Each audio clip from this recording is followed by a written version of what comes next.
தென்னிந்தியாவின் best travel பிராண்டுங்கிற award வாங்கின ஜிடி ஹாலிடேஸ் வர அக்டோபர் மாதத்தில் அந்தமான் ஐலாண்ட்ஸுக்கு 5 days லக்ஸூரியஸான குரூப் டூர் அரேஞ்ச் பண்ணியிருக்காங்க. இந்த ப்ரீமியம் பேக்கேஜில் up and down flight, food and accommodation, sightseeing எல்லாமே உள்ளடக்கம்.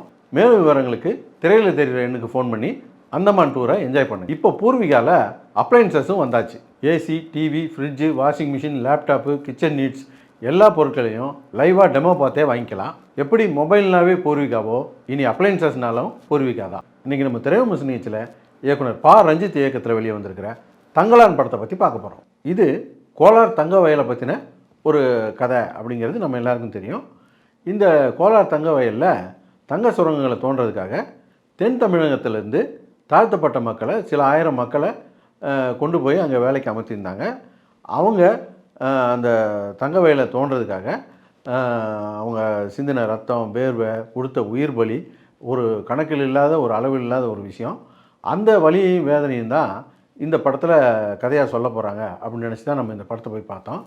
ஆனால் ரஞ்சித் இந்த படத்தில் என்னத்தை எடுத்து வச்சுருக்காரு அப்படின்னு சொன்னால், இந்த ரத்த சரித்திரத்தை படமாக எடுக்கிறத விட்டுவிட்டு நான் எவ்வளோ பெரிய அறிவாளிங்கிறத காட்டுறேன் பாருன்ற மாதிரி வர்ணாசிரமம், சிறுதெய்வ வழிபாடு, பெருமாள், புத்தர், ராமானுஜர், அப்புறம் இந்த கிறிஸ்துவ மதம், அப்புறம் பத்தாவதுக்கு முஸ்லீம் மதத்துலேருந்து திப்பு சுல்தான் எல்லாரையும் போட்டு இழுத்து கொண்டாந்து வச்சுக்கிட்டு தன்னுடைய ஜாதி மதம் பற்றின அரசியல் நிலைப்பாட்டை நேரடியாக அழுத்தம் திருத்தமாக சொல்லாமல் ஈயம்பூசி வழக்கம் போல் உருட்டி வச்சுருக்கிறாரு.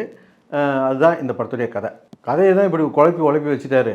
விஷுவல்ஸ்லையாவது ஏதாவது புதுசாக பண்ணுவார் அப்படின்னு பார்த்தா, ஏற்கனவே வந்த பரதேசி படத்தையும் 1001 படத்தையும் அப்படியே எடுத்து வச்ச மாதிரி தான் இருக்குது ஒவ்வொரு சீனும். அதே போல் ஒரு படம் ஒருத்தருக்கு பிடிக்காது அப்படிங்கிறது அவங்களுடைய ரசனை சார்ந்த விஷயம். ஒருத்தருக்கு பிடிச்ச படம் இன்னொருத்தருக்கு பிடிக்காது, ஏன்னா அவருடைய ரசனை வேறையாக இருக்கலாம். ஆனால் ஒரு படம் புரியவே இல்லை அப்படிங்கிறது யாருடைய தப்பு? வசனமும் புரியல, கதையும் புரியலன்னு நம்ம படம் பார்க்கும்போதே பல பேர் சொன்னாங்க. இந்த படத்துக்கு சப்டைட்டில் போட்டால் நல்லா இருக்குன்னு பல பேர் பேசுகிறத நம்ம கேட்டோம். படத்தில் எல்லா சீனுக்குமே சத்தமாக தான் பேசிக்கிட்டு இருந்தாங்க. தேவை இருக்கோ தேவையில்லையோ சத்தமாக பேசியிருந்தாங்க. ஒரே இறைச்சலாக இருந்தது. அது ஏன்னு தெரியல. இது ஒரு பீரியட் படம், அதுக்கான ஒர்க்காவது ஒழுங்காக பண்ணியிருக்கணும். இந்த குடியிருப்பு பகுதி அப்படின்னு பண்ணியிருக்காங்க. அதெல்லாம் பார்த்தாலே ஒரு செயற்கையாக இருக்குது.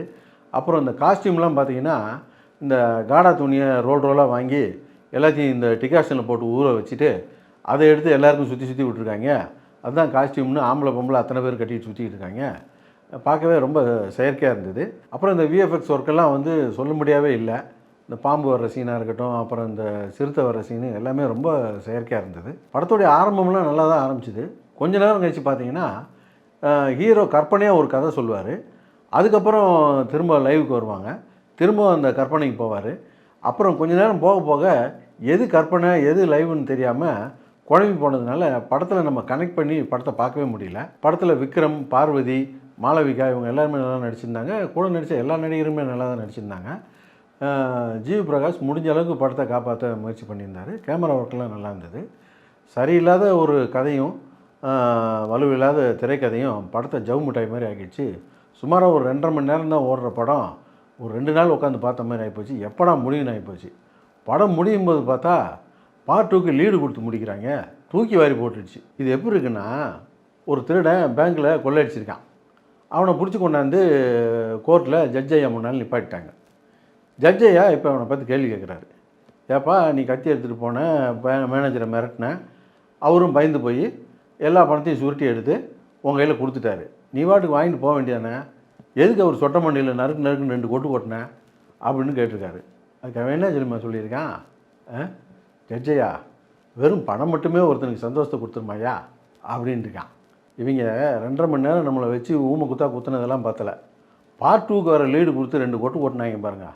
அதில் ஒரு ஆனந்தம் அவங்களுக்கு. மொத்தத்தில் இந்த படம் எப்படி இருக்குது அப்படின்னு கேட்டிங்கன்னா, எங்களை மாதிரியே நீங்களும் அட்டகத்தி, மெட்ராஸ், சார்பட்டா பரம்பரை இந்த மாதிரியான படங்களை பார்த்துட்டு என்ன மாதிரியான டைரக்டர் ரஞ்சித் எவ்வளோ உண்மைக்கு நெருக்கமாக ஒரு படத்தை எடுத்திருக்காரு. இவர் உண்மையாகவே நடந்த ஒரு ரத்த சரித்திரத்தை படமாக எடுத்தால் அந்த தங்கலான் எப்படி தான் இருக்குமோ அப்படின்னு நினச்சி படத்தை பார்த்தீங்கன்னா தொங்கலான்னு தோணிடும். எப்பா இன்னும் ஒரு வாரம் 10 நாளைக்கு சோஷியல் மீடியா பக்கமே வரக்கூடாதுரா. நாளையிலேருந்து பாரு, இந்த தங்கலான் படத்தில் என்னென்ன இன்னர் டீட்டெயில் இருக்குது, என்னென்ன ஹிடன் டீட்டெயில் இருக்குது, டீகோடிங் பண்ணுறேன் பாருன்ட்டு ஒரு குரூப்பு தூக்கிட்டு சுற்றிக்கிட்டு இருப்பானுங்க. அதனால் இன்னும் ஒரு வாரம் 10 நாளைக்கு சோஷியல் மீடியா பக்கமே வரக்கூடாதுரா.